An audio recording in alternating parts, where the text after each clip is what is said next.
Mon amour, même si tu es parti, je sens toujours ta présence ici avec moi. Ces mots sont tout ce qui me reste. Le matin se levait à peine sur l'entrepôt à briques rouges, et déjà l'odeur d'encre froide s'installait entre les longues tables chargées de sacs de toile. Depuis la fin de la guerre, la poste aux armées avait rapatrié vers l'arrière tout ce que la boue, la pluie, les explosions et le hasard avaient égaré. Lettres en loques, cartes fripées, carnets trempés, paquets de photos collés par l'humidité. Dans ce hangar, les femmes remettaient en lisibilité les mots qui avaient failli ne jamais parvenir, ou qui parvenaient trop tard. On disait qu'il fallait les laver du front pour les faire entrer sans blessure dans les maisons. Marguerite Armand arrivait toujours à la même heure, glissait ses gants fins, et gagnait sa place au milieu des piles de feuilles buvard, des coupes à tampons, des flacons de colle, des boîtes de ficelles. Son geste était devenu une mécanique douce, ouvrir, lisser, lire sans entrer trop, repasser au propre, effacer ce qui pouvait raviver la douleur de trop près, classer, acheminer. Elle avait appris, au fil des mois, à reconnaître le poids d'une lettre avant même de la lire. Les missives écrites sous la tente, avec un crayon gras sur du papier pelure, avaient cette légèreté nerveuse qui tremble entre les doigts. Celles rédigées à l'hôpital sentaient la teinture d'iode et l'alcool, et les phrases se posaient plus nettes, comme si la douleur, en blanchissant, donnait une ponctuation nouvelle. Les mots venus des cantonnements enfoncés dans la terre avaient gardé dans leurs fibres un grain de poussière et de pluie, et parfois un léger goût ferreux lorsque l'encre s'était mêlée à un fragment presque invisible. Marguerite avait appris, sans qu'on le lui enseigne, à tourner ses papiers comme on manipule des objets sacrés. Il ne s'agissait pas de vénération, mais d'attention. Les lettres ne transportaient pas seulement des nouvelles, elles apportaient les gestes de ceux qui les avaient écrites. Elle corrigeait sans signature. On lui confiait des piles marquées de numéros, et son écriture de copie ne se reconnaissait pas. On lui avait demandé de veiller à la clarté et à la décence. Les positions, les unités, les détails tactiques ne devaient pas franchir la porte des maisons, les faits brutaux pouvaient être adoucis, ou rangés dans cette langue qui contient sans raconter. Entre ses mains, les phrases se déroulaient, se lissaient, prenaient la forme de ce qui peut être reçu sans se briser. Elle n'écrivait pas pour mentir, elle écrivait pour que les vivants puissent tenir debout autour du papier. Elle faisait cela depuis des mois, sans jamais penser que son propre nom, rangé au bas d'une tombe militaire, aurait un jour un contact avec cette table. Son mari avait disparu en 1917 au chemin des Dames, et la notification officielle, maigre et impuissante, avait pris place dans une enveloppe qu'elle ne rouvrait jamais. La guerre avait fait de son prénom l'ombre d'un autre. Elle avait pris ce travail pour manger, puis pour mettre de l'ordre, puis pour tenir. Ce matin-là de janvier 1919, elle ouvrit un paquet à ficelle marqué du tampon d'un dépôt de l'Est. Les lettres portaient des dates anciennes, parfois effacées, souvent corrigées à la main par un vaguemestre qui avait essayé de reconstituer l'itinéraire. Elle en sortit une, la posa, lissa les coins. Le papier avait cette teinte un peu jaune des feuilles restées longtemps dans un sac humide. Elle parcourut les lignes, dans ce mouvement d'œil qu'elle avait pris, un peu au-dessus du sens, comme pour saisir d'abord le rythme avant l'effet. La main qui avait tracé ces phrases connaissait les arcs, les boucles, les appuis. Il lui sembla, une seconde, reconnaître la manière singulière dont certaines lettres se nouaient à mi-hauteur, se traçaient à peine plus appuyées sur les barres d'été, la façon qu'avaient les E de s'ouvrir et de se fermer comme un souffle court. Elle remonta au début de la page, se reprocha sa faiblesse, se dit qu'à force de lire, on finit par tout voir venir à soi. Elle reprit. La lettre parlait de pluie et d'attente, de bois détrempé, de chaussures qui n'arrivent pas à sécher même au coin d'un feu, d'une soupe trop claire et d'une courte accalmie où l'on fait semblant de se raser pour ne pas s'oublier. Elle corrigea 3 mots, réécrivit une ligne tachée. Elle s'arrêta sur une tournure. Ce n'était pas un mot rare, ni une image, seulement une manière de lier 2 propositions par une petite couture qu'elle avait lue ailleurs, autrefois. Elle posa la feuille, tira de son sac d'appoint la petite boîte de métal où elle conservait, en secret, quelques lettres de pierre, écrites avant leur mariage, rangées là non pour les relire mais pour sentir, par instant, le grain d'une époque qui ne reviendrait pas. Elle n'ouvrait jamais cette boîte pendant les heures de travail. Elle l'ouvrit pourtant, très vite, comme on soulève une pierre pour s'assurer qu'en dessous il n'y a rien. Elle compara sans comparer, les barres, les liaisons, cette manière de commencer un paragraphe légèrement en retrait, comme si la main hésitait, puis s'installait. Elle referma la boîte, la remit à sa place, et décida qu'il s'agissait d'une projection. Le cœur fabrique des correspondances lorsque le monde lui en refuse. Elle copia, rangea, classa. 2 jours plus tard, une autre lettre du même paquet lui revint après tri. Le papier était plus sec, l'encre avait mieux pris, la main avait tourné moins vite, ou un peu plus sûre d'elle peut-être. Les lignes tenaient bien. Elle lut, corrigea, recopia à nouveau. À la 4e ligne, elle eut, sans pouvoir la nommer, la sensation d'un souffle connu. Il ne venait pas d'une tournure mais d'un pas. Certaines écritures avancent comme on marche sur un chemin que l'on connaît dans l'obscurité, elles évitent sans y penser les pierres et les ornières. Cette lettre avançait ainsi. Elle poursuivit. Le texte mentionnait une odeur de tabac blond mêlée à celle d'un savon dont elle connaissait la marque, une savonnette qu'on trouvait seulement dans quelques épiceries parce que son parfum trop sucré faisait sourire. Elle se réprimanda. N'imputez aucun signe au hasard, ou plutôt ne pas en imputer trop. Elle recopia. La troisième vint le lundi suivant, dans une pile anonyme. Elle la laissa au milieu, consciente que l'on reconnaît plus vite ce que l'on redoute. Lorsqu'elle l'ouvrit, la première ligne rompit ce qu'elle tenait encore à distance. L'écrivain décrivait une cuisine modeste avec une fenêtre dont le mastic s'effrite et où la pluie, quand elle bat contre la vitre, laisse le lendemain un dessin de sel à la hauteur exacte de 2 doigts au-dessus du rebord. Elle connaissait ce dessin. Elle avait posé là, pendant des mois, un verre à la même place, le temps de rincer un couteau, et des traces avaient pris la forme d'une parenthèse très fine, toujours identique. Il n'était pas possible qu'un hasard répète un tel détail à la virgule près. Elle posa la lettre, retint sa respiration, puis se força à continuer. Le texte abordait une scène nocturne à l'arrière d'un village bombardé, mentionnait une pierre de seuil et une tache d'huile près d'un abreuvoir où, disaient les lignes, on glissait si l'on ne faisait pas attention en tournant à gauche, parce que l'eau, à cet endroit, ruisselait plus lentement. Elle avait entendu dans une autre vie quelqu'un décrire la même chose, avec les mêmes mots, tourner à gauche et glisser. Elle se reprit. Elle corrigea l'orthographe d'un nom de lieu, enleva une indication inutile, réécrivit le corps de la lettre sur papier propre, apposa le tampon violet qu'il inscrivait dans la chaîne, et la fit partir. La discipline la protégeait des conclusions. La nuit, la boîte de métal la brûlait. Elle en sortit les feuilles une à une, les posa par ordre, les caressa de la paume comme pour lisser ce qui n'a pas besoin de lettres. Elle suivit des yeux la grosseur des traits aux endroits où la main appuyait un peu davantage, et sut que cette main-là était revenue dans le monde par un détour qui la concernait. Elle s'ordonna de ne pas s'y perdre. Les lettres qui passaient sur sa table n'étaient pas pour elle. Elle les rendait à des vies dont elle ignorait presque tout. Elle posa à côté, pour la première fois, une feuille vierge. Elle écrivit sans préméditation quelques lignes simples, recopia de mémoire un détail que personne ne pouvait connaître, celui d'une éraflure au dos d'une chaise, sur laquelle un manteau, trop lourd d'eau, avait laissé l'hiver précédent une marque plus sombre. Elle ne s'adressait pas. Elle notait pour éprouver un fil. Le lendemain, elle rangea la feuille dans un tiroir et n'y pensa plus. Les semaines suivantes, le hangar garda le même rythme, sacs ouverts, piles triées, buvards tachés, tampons posés, rubans de ficelle qui glissent sur le bord d'un paquet. Le printemps pénétra par la porte bâtarde, amenant avec lui l'odeur des planches humides et des herbes dans la cour. Les cartes du front, affichées contre un mur, restaient là comme des plans d'une ville abandonnée. On n'en parlait plus. Les lettres racontaient des retours tardifs, des corps perdus, des objets laissés en dépôt qu'on espérait revoir, des promesses qui devenaient des coutures plus solides que tout. Elle faisait son travail. De temps en temps, au milieu d'une pile, revenait cette main particulière, à intervalles irréguliers.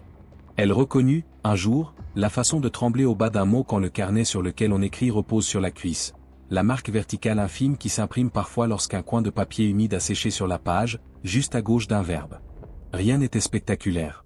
Tout l'était. Elle commença à distinguer dans ces lettres une logique qui n'était pas celle des circuits de distribution. Certaines venaient d'endroits dont les dépôts n'existaient plus. D'autres portaient des tampons posthumes, rattachés à des unités dissoutes. Quelques-unes, très rares, ne portaient aucun indice de provenance, comme si elles avaient été écrites sur des tables sans lieu. Le contenu ne se répétait pas. Il ajoutait, chaque fois, un détail qui disait le monde par la tranche, l'éraflure sur un bol, un morceau d'ongle cassé au même endroit que lui, l'habitude de poser un couteau à l'envers, la manie d'aligner les pièces avant de les glisser dans un porte-monnaie. Elle se laissait, malgré elle, parcourir par cette reconnaissance qui ne voulait pas s'avouer. Une nuit, elle retourna au dépôt après l'heure. Elle resta sur le seuil, n'entra pas, respira seulement l'odeur phénolée de la salle. La lumière, cette fois-là, avait la couleur des lampes à pétrole qu'on oublie d'éteindre. Elle repartit. Les premières lettres avaient parlé du passé proche, ou d'un présent déjà révolu. Une, un jour, décrivit un événement survenu de la veille. Un train, dans la plaine, avait croisé à l'arrêt une colonne de prisonniers rentrant. L'air, disait la lettre, avait une odeur de fumée humide et une solide fatigue s'était posée en plein jour sur des épaules qui n'avaient plus l'habitude de porter autre chose que la faim. Ce détail, elle l'avait aperçu la veille depuis un tramway, à la même heure. Le lendemain, une autre lettre mentionna un petit sachet de lavande que quelqu'un, sans s'en rendre compte, avait laissé dans la poche d'un manteau et qui, broyé par la marche, avait répandu dans le tissu une odeur de linge propre au milieu d'une cour grise. Elle avait reproduit, le matin même, ce geste précisément. Elle comprit alors que ce qu'elle avait longtemps voulu tenir à distance s'installait désormais tout contre son présent.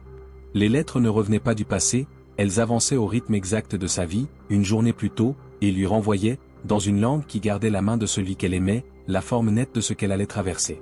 Elle choisit de traiter cela comme elle traitait le reste, en copiant, en corrigeant, en classant. Le seul ajout fut un soin différent dans la mise au propre. Elle aligna mieux, appuya moins sur certaines lignes, laissa respirer davantage l'interligne, comme si l'air de la page pouvait porter la charge mieux qu'un texte serré. Elle ne chercha pas le sens ni la cause. Elle suivit. Son travail devint une manière de marche. Elle apprit à enregistrer ses lettres avec une délicatesse qui semblait ne pas lui appartenir, comme si ses mains étaient devenues, pour cet usage, le prolongement exact de ce qu'il fallait. Elle ne gardait rien, ne s'appropriait rien, renvoyait dans le circuit ses phrases venues d'une origine sans visage. Elle n'ouvrit pas la boîte de métal pendant des semaines. Parfois, au milieu d'un paquet ordinaire, elle trouvait des feuilles indéterminées, sans adresse ni timbre, seulement accords de texte, nets, équilibrés, qu'elle recopiait aussi. Elle ne disait pas qui devait recevoir. Le formulaire indiquait « à transmettre » et la chaîne se chargeait, plus loin, d'en décider la destination. L'entrepôt avait sa propre intelligence. Les sacs partaient, revenaient, se distribuaient, et la ville tout entière devint, quelques mois encore, un organe où l'encre circulait comme un sang second. Un soir de juin, un orage déplia ses nappes derrière les vitres. Le hangar se laissa prendre à cette pluie lourde qui change le son des machines au loin. Marguerite resta plus tard, non pour attendre, mais parce que la lumière, dans cette humidité, avait pris la douceur des lampes de cuisine où l'on coupe un fruit simplement pour sentir une odeur de sucre. Elle ouvrit une enveloppe retournée de longue date, remise finalement par on ne sait quel détour. Le papier, étonnamment, était presque neuf. La main, elle, n'avait pas varié. La lettre racontait un soir d'avant-guerre très précis. Un soir où, après avoir déplacé une petite table, ils avaient découvert sur le parquet un cercle plus clair, l'empreinte d'un vase longtemps posé là, et avaient décidé ensemble de ne jamais remettre un meuble exactement à la même place, pour éviter d'enfermer la poussière dans des habitudes. Elle posa la lettre, comprit que la mémoire se nourrissait d'angles plus que d'événements, et que ce qui revenait au mot appartenait à la géométrie des gestes plus qu'à la grande histoire. Elle copia, rangea, et sut, en se levant, qu'elle pouvait vivre avec cela. À partir de cet été-là, le phénomène cessa d'appuyer. Il devint une respiration. Les lettres qui lui parlaient d'elle d'une journée en avance ne se distinguaient plus des autres que par la qualité de la main. Elle ne les traquait pas. Elle les reconnaissait sans les chercher, et les traitait comme il faut. Dans certains textes, quelque chose, parfois, semblait accepter sa présence. Une phrase qui prenait la forme de ce qu'elle aurait elle-même corrigé, une tendance à glisser un mot simple plutôt qu'un mot lourd, comme si la main qui écrivait avait intégré son goût. Elle eut le sentiment étrange que, de part et d'autre du temps, deux manières de phrasing se rencontraient et faisaient une prose plus juste. Elle ne chercha pas à en éprouver la preuve. Il n'y avait rien à prouver. Il y avait à tenir. Un jour d'automne, une liasse scellée, sans marque, fut déposée au bout de sa table. La ficelle était nouée d'une manière qu'elle n'avait pas vue depuis des mois, un double tour serré, typique d'un dépôt qui n'existait plus. À l'intérieur, des lettres toutes en même papier, même encre, même main. Elle les ouvrit dans l'ordre, l'une après l'autre. Elle racontait une marche sous un ciel bas, une halte près d'un talus, le goût d'un fruit trop vert croqué trop vite, une fatigue qui n'abdique pas, le rire de deux hommes qui n'avaient plus la force de rire mais qui essayaient réflexe contre réflexe, comme on essaie un muscle après une blessure. À la fin, un texte plus long décrivait une nuit à côté d'une voie ferrée, au moment exact où un convoi avait ralenti avant de repartir, et la vibration des wagons avait fait trembler les paumes posées sur le sol. Elle avait, au creux de la main, gardé ce souvenir sans jamais l'avoir vécu. Les lettres, datées, s'arrêtaient à la veille de la disparition. Elle sut que c'était la chaîne complète d'un temps clos. Elle copia tout, mit au propre, classa, et, quand la dernière feuille fut rangée, elle posa simplement la main sur la table, sans pleurer. La table lui renvoya son poids avec cette constance neutre des choses bien faites. L'hiver suivant, des lettres écrites dans d'autres mains racontèrent des retours, des mariages, des commerces repris, des champs remis en culture. Le monde reprenait son bruit. Les sacs à toile se firent moins lourds. Les femmes qui travaillaient la parlaient davantage du soir que du matin. On plaisantait sur la lenteur d'un chef d'équipe, sur l'entêtement d'une machine à faire pencher la ligne, sur un lot de papier qui avait décidé de gondoler plus vite que les autres. La vie revenait à la surface sans demander l'avis de personne. Dans ce brouhaha propre, la main revint encore, très rarement, comme un rappel discret que ce qui s'est installé un jour ne disparaît pas pour autant lorsqu'on reprendra la route habituelle. Marguerite laissa venir, toujours, avec la même manière de faire. Un soir, elle rentra chez elle par un détour et s'arrêta devant une vitrine où l'on vendait des cadres. Au milieu, un rectangle vide s'offrait à la lumière. Elle pensa qu'un cadre offrait au vide la possibilité de tenir au mur. Le vide, pour exister dans une maison, a besoin d'un contour. Les lettres lui avaient donné, depuis des mois, ce contour-là. Elle entra, acheta le cadre sans y mettre rien, le posa dans sa chambre, et le laissa là. Les années passèrent. La salle de tri devint un bureau plus modeste, puis un service dans un bâtiment plus neuf. On y garda, dans une armoire, la boîte où l'on reclassait encore les lettres qui avaient besoin d'être reprises pour être envoyées. Dans un tiroir voisin, une main avait rangé, sans le dire, un paquet sans adresse, des feuilles mises au propre par une écriture sans signature qui avait appris à être transparente. On racontait, quelquefois, à celle qui arrivait nouvelle, qu'il y eut, les premières années après l'armistice, une femme qui avait corrigé, avec un soin plus profond que les autres, les mots des hommes perdus, et que ce soin avait sans doute sauvé des regards. On ne donnait pas son nom. Il n'était pas nécessaire. Elle continua de vivre avec cette simplicité volontaire que donnent les tâches répétées. Elle acheta, un printemps, un autre buvard parce que l'ancien avait pris des taches qu'aucun savon ne souhaitait enlever. Elle sut qu'il y a des taches que l'on garde comme on garde une saison. Elle marcha souvent, dans la ville, à l'heure où la lumière se déplace à mi-hauteur, exactement là où la poussière s'incline. Il y avait dans ce glissement précis une paix possible. Elle n'attendit plus, ne craignit plus, n'espéra pas. Elle fit ce qu'il y avait à faire, et l'encre, sous sa main, prit la densité juste. Un matin, bien plus tard, une feuille arriva, qui ne portait ni nom ni lieu. La main était la même, les lignes s'ouvraient comme autrefois. Elle décrivait une pièce claire, un plateau immobile, un cadre vide posé au mur, et la sensation très nette, en entrant, de rencontrer un air bien rangé. Elle copia sans trembler, rangea, et repartit. Le monde, de nouveau, avait tenu parole. Elle sut alors que sa fonction n'avait jamais été de comprendre par quel détour la main traverse le temps, mais de veiller à ce que, lorsqu'elle se présente, rien sur la page ne la blesse. Les derniers mois où elle occupa sa table, elle se surprit parfois à corriger moins, à laisser un mot enfantin lorsque la main en avait besoin, à ne pas polir ce qui tient debout justement parce qu'il trébuche. La guerre avait voulu lisser l'humanité jusqu'à l'usure, il n'était plus nécessaire, dans la paix revenue, de gommer les accrocs qui donnent aux phrases la texture d'une voix. Elle apprit à reconnaître, chez d'autres, la singularité qu'elle avait tant aimé lire. Elle laissa l'imperfection laisser passer sa lumière. Les lettres gardaient ainsi, dans un mouvement à peine visible, un peu de personne. Elle ne garda de tout cela aucun souvenir autre que celui du geste. Lorsqu'elle ferma la porte, le dernier jour, la salle avait pris l'odeur des planches très sèches qui sentent la poussière propre. Les tables, débarrassées de leurs brosses, renvoyaient à la lumière une pâleur calme. Elle posa la main sur la poignée, eut un court vertige, qui n'était pas celui de l'adieu mais celui de l'ordinaire qu'on quitte. Elle rentra. Dans sa chambre, le cadre vide tenait bien au mur. Le matin, parfois, quand le soleil passait juste à côté, un rectangle clair se posait sur le plancher et l'on aurait dit que quelqu'un avait pris la peine de souligner la place où poser les pieds. Elle avançait exactement là, sans insister, et la journée, en face, lui rendait une exécution correcte. Au fond d'un tiroir, dans le dépôt devenu bureau, on retrouva, des années après, un petit paquet de feuilles mises au propre d'une écriture régulière. Elles portaient toutes, au crayon, 2 initiales marquées à peine, non pour signer, mais pour se souvenir que la main qui avait copié avait respecté la main qui avait écrit. On reclassa ce paquet dans une chemise marquée du tampon de service.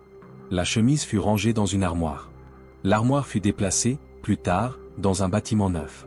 Quand on l'ouvrit, un siècle plus tard, le papier avait gardé son grain, et l'encre n'avait presque pas pâli. Les lettres n'expliquaient rien. Elles continuaient seulement de se tenir droite entre les doigts.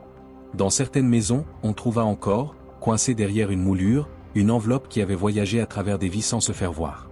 Lorsqu'elle réapparut, elle trouva un regard assez patient pour la lire sans demander pourquoi. Il y eut, autour de cette lecture, un silence qui ressemblait à celui d'une cuisine tôt le matin, quand la vapeur du café trace sur la vitre un voile mince. Il n'y avait pas de miracle dans cette présence tardive. Il y avait la fidélité d'un chemin. Marguerite, sans que personne ne le sache vraiment, avait fait de sa fonction un métier de couture. Elle avait repris les phrases comme on reprend une manche, pour que le bras puisse passer sans heurter. Elle n'avait rien ajouté, rien retranché de ce qui fait tenir une voix, la mesure, l'aveu discret, la pudeur qui n'étouffe pas. Elle avait prêté ses yeux et sa main à des lettres qui cherchaient, par-delà les retours et les retards, la forme exacte sous laquelle elle pourrait se déposer sur une table sans éclater. La main qu'elle aimait avait trouvé, à travers ces années, la manière de glisser jusqu'à elle en respectant la règle. Pas de fracas, pas de preuves, seulement des détails trop justes pour un hasard aveugle. Elle s'était tenue à cette nuance-là, et cela avait suffi. Lorsque la ville parla d'elle, bien plus tard, elle n'en fit pas une histoire. Elle se contenta de répéter une phrase qui revenait comme une manière de sagesse: il existe des métiers où l'on accompagne les choses plutôt que de les faire. La correction des lettres des morts était de cela. On n'y gagne pas de gloire, ni de gratitude, mais on y maintient dans le monde une précision sans laquelle il tournerait de travers. Les gens, en la disant, ne savait pas qu'il reprenait mot pour mot l'allure d'une écriture que Marguerite avait gardée, au fil du temps, comme on garde le pas de quelqu'un qu'on aime lorsqu'on marche seul. Et parfois, dans les rares instants où la lumière tombe dans un bureau sur un plateau de bois, un écrivain du quotidien se surprend encore à poser la main à plat sur une page vide et à sentir, dans la pulpe, ce frisson presque imperceptible des fibres qui se tendent. Ce n'est pas un signe. C'est seulement la matière qui s'apprête. Mais au-dessus de cette matière, il arrive que passe, comme une ombre très douce, la mémoire d'une main. Elle ne réclame rien. Elle tient seulement la ligne très droite sur laquelle les mots peuvent avancer sans se perdre.